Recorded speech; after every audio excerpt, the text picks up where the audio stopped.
Elle me dit, écoute, parle de ton expérience, de l'entrepreneuriat, globalement des défis que tu as rencontrés. Moi, je m'appelle Youssef, je viens d'avoir 30 ans. Mes cheveux me le rappellent tous les jours, ça commence à tomber.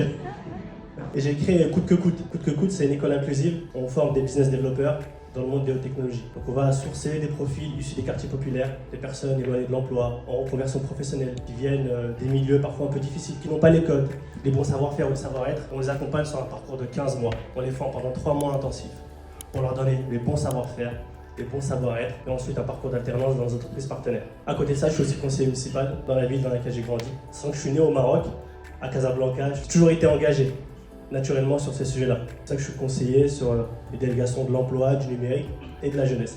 Mais pour parler de mon expérience entrepreneuriale, moi je vais plutôt prendre un angle un peu différent, c'est que je vais vous parler de l'expérience personnelle. Je pense que pour bien entreprendre, il faut réussir à trouver une bonne stabilité personnelle auprès de sa famille. Moi, je suis marié, j'ai un enfant, j'ai un deuxième qui arrive prochainement. J'ai la chance d'avoir encore mes parents avec moi. Et je pense qu'embarquer tout le monde avec soi dans cette aventure, c'est très important pour vous. L'entrepreneuriat, c'est une guerre physique, psychologique. Il faut se battre pour aller chercher ses clients, se développer. Ça n'a rien à voir avec être en CDI où vous êtes sur une compétence bien précise. En fait, vous devez tout comprendre dans l'entrepreneuriat. Donc vous passez beaucoup de temps, beaucoup d'énergie. Vous sacrifiez du temps avec votre famille, vos enfants, avec vos parents, les personnes qui sont autour de vous, parfois vos amis. Et donc il faut avoir cette stabilité qui est importante. Il faut leur parler, leur faire comprendre qu'est-ce que vous faites. Pourquoi vous le faites?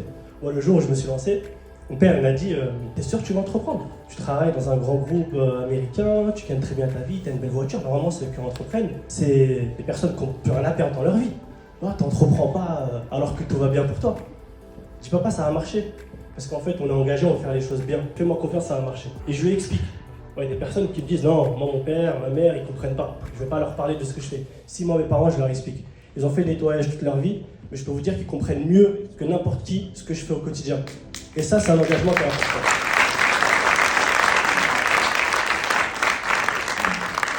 Si je vous dis ça aujourd'hui, c'est parce que je sais qu'il y a beaucoup d'entrepreneurs dans la salle, il y a beaucoup de personnes qui aspirent à créer des entreprises et avoir ce soutien, cet engagement familial auprès de sa femme ou son époux, de ses enfants, ça aide.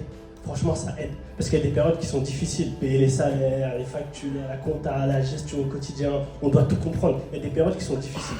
Et cette situation personnelle, elle est importante. Maintenant, on va revenir au côté plutôt pro-entrepreneuriat. Donc moi, j'ai monté une première promotion pilote. J'ai tout offert en février 2022 pour tester. Je voulais juste savoir est-ce que j'allais réussir à prendre des personnes qui n'ont rien à voir avec le domaine et les accompagner dans le monde des hautes technologies sur ces métiers-là. Ça a cartonné. J'ai tout offert, 60 000 € que j'ai lâché pendant 3 mois juste pour voir si ça marche. Je voulais tester mon modèle en fait finalement et aller me concentrer sur mes clients. Ça a cartonné. J'ai lancé ma deuxième promotion au mois de novembre qui a doublé d'effectifs. Je lance la prochaine la semaine prochaine, justement lundi qui a encore doublé d'effectifs. Et là, si tout se passe bien, Inch'Allah, à partir de septembre, on va lancer plusieurs classes et s'ouvrir sur différents campus.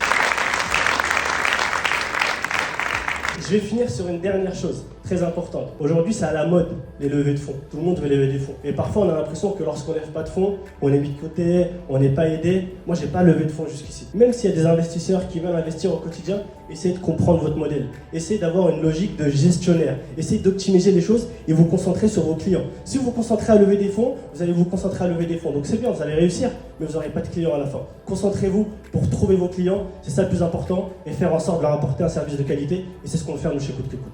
Voilà.